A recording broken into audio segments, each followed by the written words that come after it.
Hello friends, YouTube channel advocate Amit Kumar Gupta में आज जो केस हम लोग डिस्कस करेंगे उस केस का नाम है Manoj B Joshi versus 8th income tax officer and others.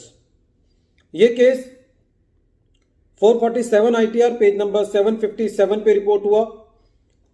Case का जजमेंट सुप्रीम कोर्ट ने दिया और जजमेंट 30 अगस्त 2022 को आया। इस केस को डिस्कस करने का मेन लॉजिक ये है कि कोई भी कंपनसेशन कैपिटल रिसीट नहीं होता। कुछ कंपनसेशन ऐसे हैं जो कि बहुत सारे जुडिशियल डिसीजंस की वजह से या इनकम टैक्स में एक्ट के प्रावधान की वजह से उनको कैपिटल रिसीट माना गया है।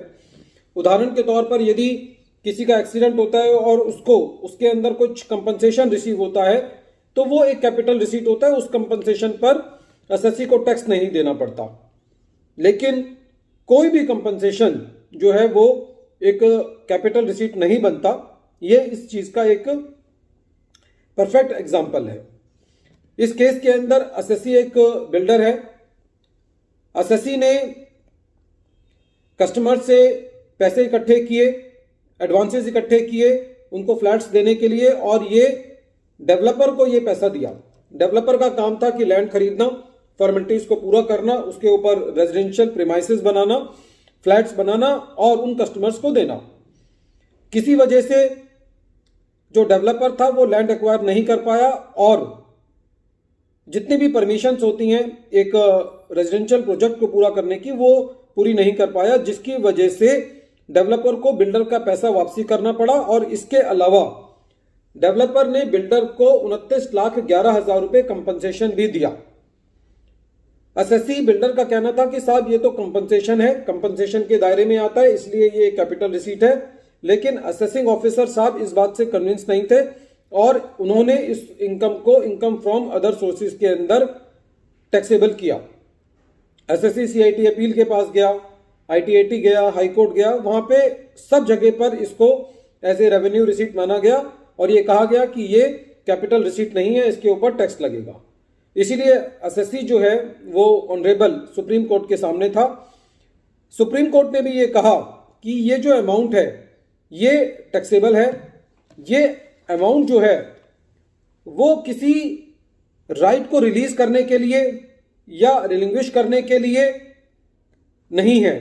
कई बार ऐसा होता है कि जब कभी कोई कैपिटल एसेट के अंदर कोई राइट होता है, यदि उसको रिलिंग्विश किया जाता है या उसको फॉरफिट किया जाता है या उसको रिलीज किया जाता है तो उस राइट के एवज में जो पैसा मिलता है वो भी कैपिटल गेन के दायरे में आता है।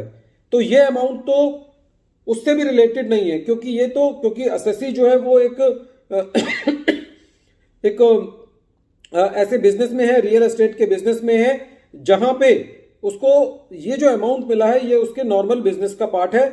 इसीलिए ये अमाउंट जो है वो कैपिटल रिसीट नहीं होगा और ये इनकम के दायरे में आएगा। एसएससी का ये कहना था कि साहब नहीं, ये तो एक कंपनसेशन है, इसके ऊपर टैक्स नहीं लगना चाहिए।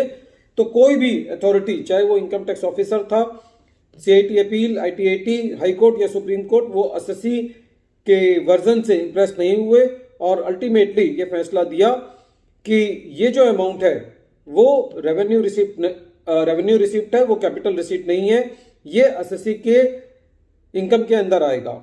अब मुद्दा यह था कि क्या ये एसएससी की इनकम फ्रॉम अदर सोर्सेज में आना चाहिए या बिजनेस इनकम में आना चाहिए। तो इसके ऊपर कोर्ट ने टिप्पणी नहीं की और ये कहा कि ये इनकम फ्रॉम अदर सोर्सेज में आए या इनकम फ्रॉम बिजनेस में आए, एसएससी को जो भी उसके रिस्पेक्टिव खर्चे हैं वो लेस करके यदि एसएससी इसको कहता तो वो उसकी इनकम में आएगा। तो कोर्ट ने इस बात के ऊपर कोई ज्यादा डेलिब्रेशन नहीं किया कि ये जो कंपनसेशन एसएससी को मिला है ये इनकम फ्रॉम अदर सोर्सेज के दायरे में आएगा या बिजनेस इनकम में आएगा। ये एसएससी की इनकम का पार्ट है और जो भी उसके लेजिटिमेट खर्चे हैं वो उस पार्ट में से माइनस होने चाहिए। इस केस में यदि एसएससी ने पहले भी अपनी कोई बिजनेस इनकम दिखाई होगी तो उसमें से एसएससी ने अपने सारे एक्सपेंसेस माइनस किए ही होंगे। तो प्रैक्टिकली इस केस के अंदर जितना भी अमाउंट था उसको एसएससी की इनकम माना गया। तो कई बार हमको फैक्ट्स देखना होता है। हर कंपनसेशन जो है वो एग्जेम्प्ट नहीं होता, हर कंपनसेशन जो है वो कैपिटल रिसीट के दायरे में नहीं आता, उसकी एक अपनी मर्यादा है जो कि इस केस में पूरा लेंथ में डिस्कस किया गया। वीडियो के अंत में एक बार फिर मैं केस का नाम रिपीट कर रहा हूं। केस का नाम है Manoj B Joshi versus 8th income tax officer and others. ये केस 447 ITR पेज नंबर 757 पे रिपोर्ट हुआ। Thank you friends.